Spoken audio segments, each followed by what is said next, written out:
We just bought that chainsaw. Like, you haven't even used it for chainsaw things I bought it to... You don't think the blade is... This isn't the right blade? I don't know that that's the best So I looked solution. it up, and it said pruning and... You know, you're right. Just because you can't You're right. mean Hold you on. should. I hear you. I hear what you're saying. Now what? This is what you meant? I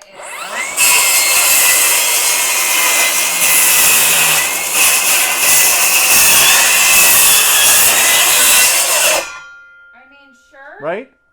Yeah, why not? Okay. That's so that. Wait, hold on. You know what? I don't want to ruin something.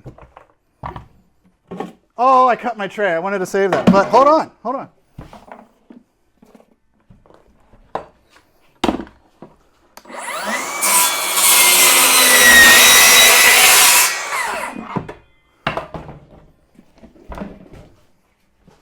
Hey, there's still water in it.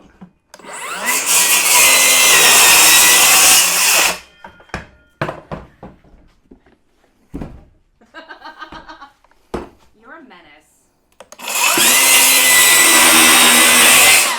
So, if you were like me and you ran out of space because you had too many coolers. I mean, that's one way to solve the problem, I guess, but... Introducing the new, tough-built, sort of tough, Stacktech half cooler. Okay, all right. I know you guys are all freaking out. Why did JakeOfALL just cut up a perfectly good cooler? Well, here's the thing. This cooler sucked. Just kidding, it didn't suck. This cooler did a great job, but it had a flaw. I'm going to come closer to the camera.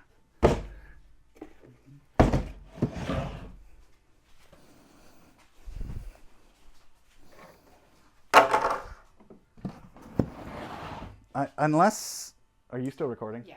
Is it better for me to stay there and you to get closer? And me to work across the bench? Like, I think so. It's just, this is really wobbly, and I had it set to be in one spot. So let me just stop the video, and then I'm gonna come freestanding. Okay, so I don't know if you could see this one in the background, but I did cut this up because I got the full-size one. And now, no, don't attack me. I know you all could go, one of us could use that. You're right, one of us could. It did work, and it worked great. But it had a flaw, and I want to talk to you about it. But this is the cooler. This is the full size. Okay, you can see, just like all of the other Stacktech, we've got the rails on it. This is the XL one. This has a drain. This one doesn't. But we had a problem with ours, and well, Stacktech knows we're doing this video because they sent me a replacement, and they said, do you want one of these? And I said, actually, I really wouldn't mind the full-size one, but I'd like to talk to you guys all about this. And they went back. They gave me a nice explanation from their engineering team, and then they said, absolutely, JakeOfALL, you can share this with you. Okay, so if you guys don't understand how the Yeti and the Igloo and all the really good coolers work, right? You have a gasket, you have a cavity, you have the part that you want to keep cool. I am going to try to comment this, and I want you guys to let me know if you've heard this as well. But a lot of these manufacturers, especially the Yetis and all that, they actually say that before you use this cooler, you need to acclimate it. Meaning you don't take this cooler out of your hot car with no ice in it and throw a bunch of ice and all your favorite adult beverages. No, you load this thing up, okay, and you get it cold first.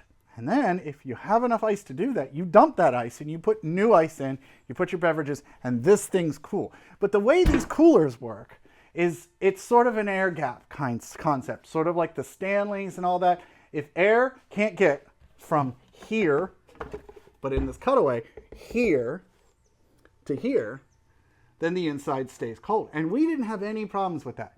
But these are full of foam, and that foam is resistant to airflow. That's where you get your R value, okay?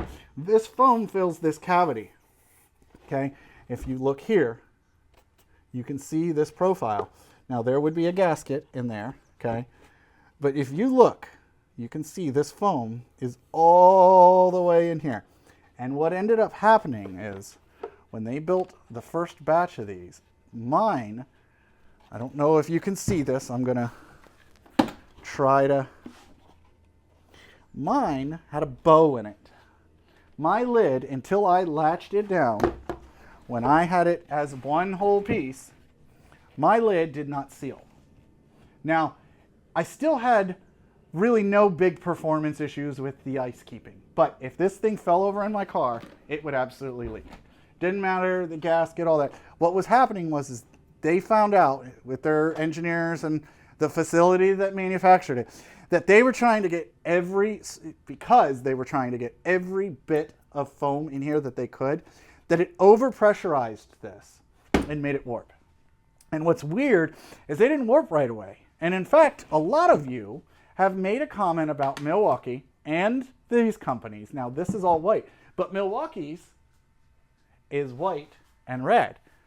And they say, why isn't the top black?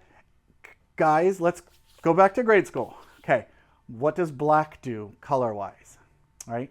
Black is the absorption of all colors on the spectrum, the light waves.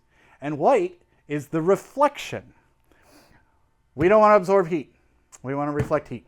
Hence why we have a white lid. Hence why we have a white lid. Hence why the whole thing is white. Now, I didn't get rid of it just because I didn't have a bottle opener.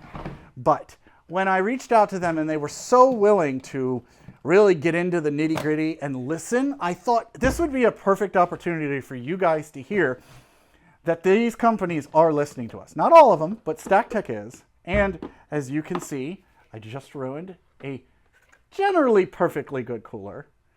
It did leak, but it was for science. And you can see how it's built now. It's pretty cool. Maximized with foam, right? It's got this nice profile here that's going to get us a nice seal if the lid wasn't warped. Okay. The handle is pretty rigid, but in the lid, there's actually a spine that is reinforcing this. So this thing is well built. They didn't do necessarily something wrong. It's just they were trying to overachieve and get the best cooler rating. And in mine, it showed. It got a little warp, but you know what? Like Jen said, science. I think it's pretty cool. I think it's neat to see this. I might scavenge it for a few parts. Who knows what kind of project, but with all the space issues I have, I don't know. It's definitely one way. Oh, there is a bottle opener. I didn't have to cut it up. Man, does anyone have any duct tape? Does anyone have any glue? Handyman's secret weapon. Hey, it's not going to leak this way. Out the top, it'll leak at the bottom. But, you know, it's pretty cool to see what's inside your cooler. And I know if you guys have seen all the Yeti testings and things like that, pretty much built the same way. So you can see too, your Stacktech cooler is definitely going to stay pretty cool. And I don't know. It's science. And I guess I just wanted you guys to see. Not to mention I have too much stuff. So you just really wanted a chainsaw. Yeah, you're right. But you know, I'm glad I didn't go all the way through. That metal would have been terrible on the blade. Good thing we switched to the I think the appropriate tool to cut up a cooler. But I know this isn't PACKOUT, but again, this is how the PACKOUT ones are built, and all the other ones. We like to, you know, fill up the cavity with foam, get a nice tight air seal, have your ice last a really long time, which up until this one leaked, I had no problem with the ice lasting. And even with it leaking, I didn't have a problem with the ice necessarily lasting. If it fell over, you know, that wasn't cool. I don't know what else there is to say about it. I just wanted you to see the inside of it. So if you like this kind of destructive torture testing and you want to see more inside of some of your common items that you might see here on the JakeOfALL, drop a comment below. And if you think I wasted a perfectly almost good cooler, cool, comment below. Also, while you're, you know, in the below and all that, go ahead and hit the subscribe, hit the notification, and I think I'm going to go throw this in the trash because I'm running out of space in here. See ya.